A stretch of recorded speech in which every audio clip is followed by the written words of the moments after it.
Episode 57 की शुरुआत में डैनियल उस शख्स को किक मार के नीचे गिरा देता है। तो वो शख्स कहता है कि प्लीज मेरी मदद करो। तब मिस जेन कहती है ये तो एक इंसान है। तब डैनियल सोचता है कि आखिर मुझे इसकी आवाज़ इतनी ज़्यादा पहचानी हुई क्यों लग रही है। तो वो देखता है कि ये तो दरअसल सिस्टर होवा होती है। तब सीन शिफ्ट होता है और कुछ देर बाद का सीन दिखाया जाता है जहाँ डैनियल कहता है सिस्टर होवा आप तो बाकी सब लोगों के साथ भागी थी कॉलेज से, पर आपका ये हाल कैसे हुआ? जिन्यू कहाँ पर है और वो कैसी है? और बीबू वुबिन और सीटोंग आपके साथ क्यों नहीं है? तब मिस जेंग सोचती है कि जिन्यू तो वही लड़की है जिसके ऊपर डैनियल का सीक्रेट क्रश था। तब सिस्टर होवा रोते हुए कहती है कि वुबिन मर चुका है। तब डैनियल चौंकते हुए कहता है कि क्या आखिरकार ये सब कैसे हुआ? तब सिस्टर होवा बताती है कि हम लोग कॉलेज से बच निकले, पर बाद में हमने रेडियो पर बेस नंबर 6 की न्यूज़ सुनी। हमने सोचा था कि अगर तुम बच गए होगे तो शायद हम तुम्हें वहाँ पर मिल जाएंगे, इसलिए हम बेस नंबर 6 की तरफ रवाना हो गए। पर हमारी कार कुछ ही दूर चलकर खराब हो गई और फिर हम लिनमू से मिले। वो भी कॉलेज से भाग निकला था जब ज़ॉम्बीज़ ने अटैक किया था। हमें पता था कि वो एक बदमाश है, पर फिर भी हमारे पास और कोई चॉइस नहीं थी बजाय उसके साथ जाने के, वरना हम फिर से ज़ॉम्बीज़ के बीच फंस जाते। हमारे पास खाना और पानी कुछ भी नहीं था। और फाइनली हमें आगे रास्ते में एक बहुत बड़ा रिजॉर्ट मिला। हमें लगा कि हमें कोई आशा की किरण मिल गई है, पर हमने नहीं सोचा था कि वह जगह दरअसल इस दुनिया का नर्क था। वो रिजॉर्ट जिया ब्रदर्स नाम के दो भाइयों का था जो कि व्यापारी थे। जब अपोकलिप्स की शुरुआत हुई तब वो दोनों छुट्टियां मनाने के लिए उस रिजॉर्ट में आए हुए थे, इसलिए फिर वो सभी पर रूल करने लगे। बेस नंबर 6 की तरफ जाने के लिए केवल वही एक रास्ता था, इसलिए कई लोग उस रास्ते से गुजरे और उन दोनों से मिले, जिससे कि वो जगह एक छोटा शहर बन गया। जिया ब्रदर्स ने एक रूल बनाया हुआ था कि अगर कोई भी उस जगह पर रहना चाहता है तो उसे पहले अपने सारी सप्लाईज उन्हें देनी होगी। हमारे पास कुछ भी खाना और हथियार नहीं थे, इसलिए हमने उन्हें अपनी कार दे दी। वहाँ रिजॉर्ट में हर तरह की फैसिलिटी थी। वहाँ रेस्टोरेंट, होटल, पब, कसिनो सब कुछ थे, पर जैसा कि दुनिया में पहले था, जिसके पास सबसे ज़्यादा पैसा होगा उसी की चलेगी। वहाँ केवल जिया ब्रदर्स और कुछ और व्यापारियों के पास ही एंजॉय करने के लिए सारी सप्लाईज थी। रिजॉर्ट में एंटर करते ही बाहर वाले सब कुछ खो देते थे। वहाँ पर किसी को भी जिंदा रहने के लिए वहाँ के बॉस के लिए काम करना पड़ता था। वहाँ पैसे कमाने के केवल दो ही रास्ते थे। लड़कों को वहाँ मजदूरी करनी पड़ती थी और लड़कियों को अपनी बॉडी सेल करनी पड़ती थी। जिन्यू वहाँ उन सब में सबसे ज़्यादा खूबसूरत लड़की थी, इसलिए कई लोगों की नज़र उस पर पड़ी, जिससे कि हमें खुद के रूम में रहने से भी डर लगने लगा। हम तीनों लड़कियों को खिलाने के लिए वुबिन ने अकेले ही कई तरह की जॉब्स की।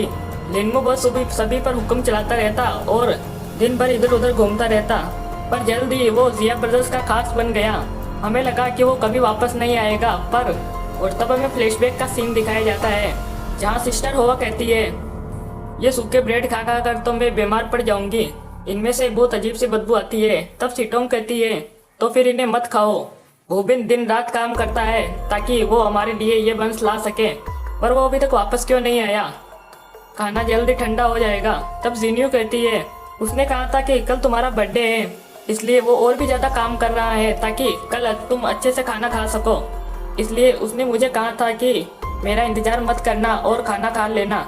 तब सीटोंग कहती है कि मेरा बर्थडे, मैं तो इसके बारे में भूल ही गई थी। तब जिन्यू कहती है पर उसको याद था सीटोंग, वो सचमुच बहुत अच्छा है। तब सिस्टर होवा कहती है कि क्या वो तुम्हें पसंद करता है? तब सीटोंग कहती है तुम मजाक कर रही हो ना, आखिर वो मुझे कैसे पसंद कर सकता है, हम तो बस अच्छे दोस्त हैं। मैं बस क्लास मॉनिटर होने के नाते उसकी हेल्प करती थी, वो हमेशा मेरा होमवर्क कॉपी करता है, इसमें कोई बड़ी बात नहीं है। शायद इसलिए वो मेरा बर्थडे सेलिब्रेट करना चाहता है क्योंकि मैंने उसकी मदद की। पर तभी दरवाजे पर नोक होती है। तब सीटोंग कहती है कि शायद वुबिन जल्दी वापस आ गया। तब वो दरवाज़ा खोलती है और देखती है कि वहाँ वुबिन नहीं होता बल्कि वहाँ पर लिनमू होता है। तब सीटोंग कहती है आखिरकार तुम यहाँ क्या कर रहे हो, तुम्हें यहाँ आना अलाउड नहीं है, और ये कहकर वो गेट बंद करने लगती है। तब लिनमू दरवाजे को पकड़कर कहता है मुझे यहाँ से भगाने की इतनी भी ज़्यादा जल्दी क्यों है, मैं तो बस यहाँ तुम्हारी मदद करने आया हूँ। जिन्यू जरा बाहर आना, दो मेहमानों से मिलाना है।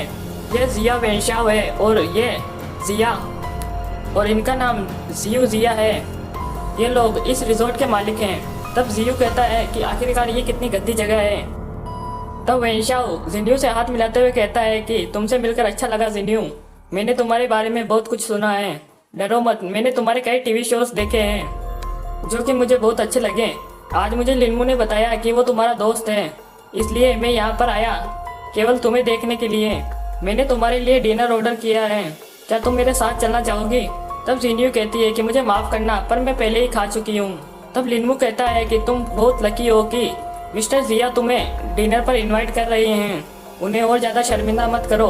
तब वेंशाओ कहता है कि लिनमू, मिस जिन्यू से ऐसे बात करने की कोई ज़रूरत नहीं है। तब लिनमू कहता है कि सॉरी।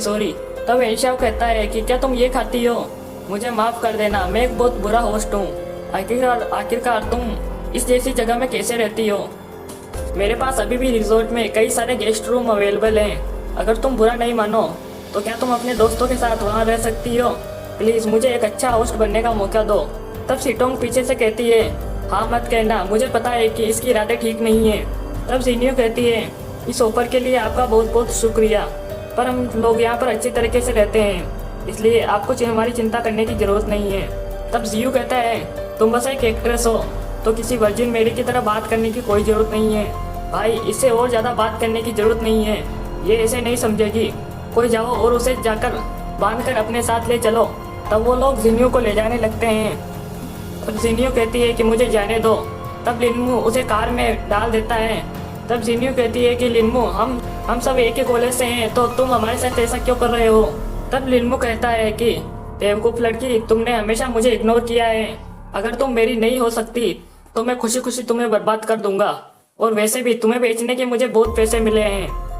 जिया वेंशाओ वैसे भी कई दिनों से तुम्हारे बारे में सोच रहे थे। अगर तुम नहीं चाहती कि तुम्हारे दोस्त और ज़्यादा भुगतें और उन्हें कोई तकलीफ हो तो चुपचाप से जिया वेंशाओ के साथ चली जाओ और जाकर उनकी सेवा करो। और इसी के साथ ये एपिसोड यहीं पर ख़त्म होता है।